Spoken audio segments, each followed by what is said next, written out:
Olsen, and welcome to Inside SoCal. Most of us try to recycle in small ways. Then there are those who reuse and recycle in big ways, and their success never smelled so sweet.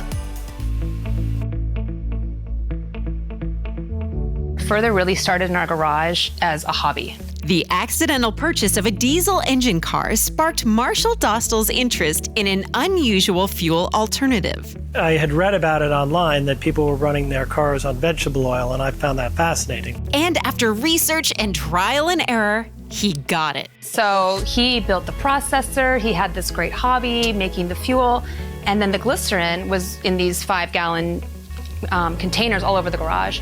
And so I asked him to figure out something to do with it. And he's like, you know, you buy glycerin soap. Like, why don't I just start making glycerin soap? He got some books and he started to make this soap on a little burner in our garage.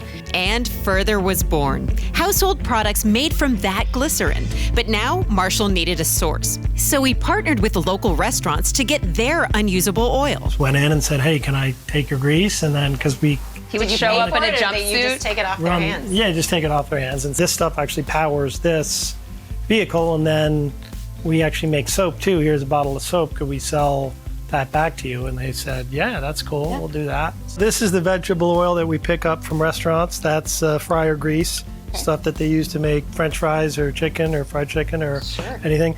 And then that stuff gets turned into this stuff, which is biodiesel. You can use that to power cars or trucks with a diesel engine. And then the byproduct on the bottom of that is glycerin. And then that glycerin gets reused. So that's the basis of everything. Yeah, that's it. Marshall had made soap, but Megan wanted to elevate it. So if we're gonna use this at the kitchen sink, I want it to feel better. I like to see a suds. I like to smell something a little bit better. So we landed on our fragrance, which is bergamot, olive, and grass.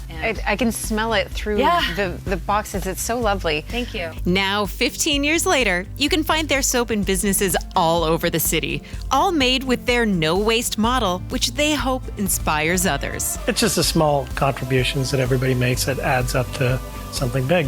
It's us. I mean, we reuse everything at home. And so that we have a company, it's based on reuse and, you know, a circular production cycle. I'm really proud of it.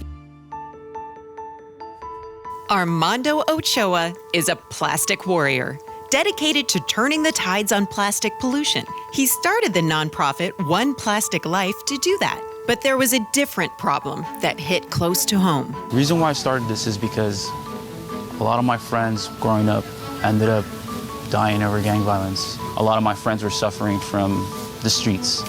So I wanted to come up with an idea where I can not only help the environment, but also help people that are in need. His solution? Employ the homeless to help recycle. But to make a lasting difference, he needed to work with youth. So he connected with his alma mater, El Sereno Middle School.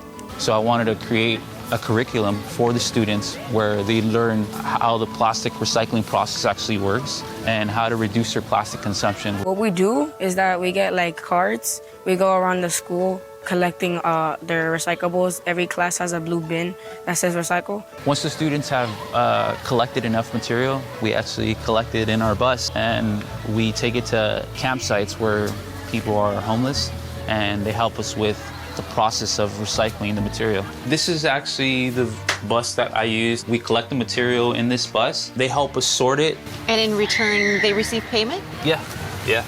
That's awesome. It's not only payment. I learned so much from them. In that bus, there's so many stories that have been told, and like just learning about people's situations and their problems and figuring out how I can connect them to the right people and get them the help that they need. And they see the impact that they're making.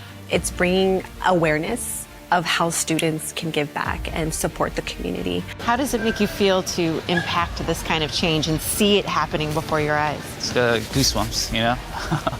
It's great. It's a great feeling because we're not only educating students, but we're actually transforming lives.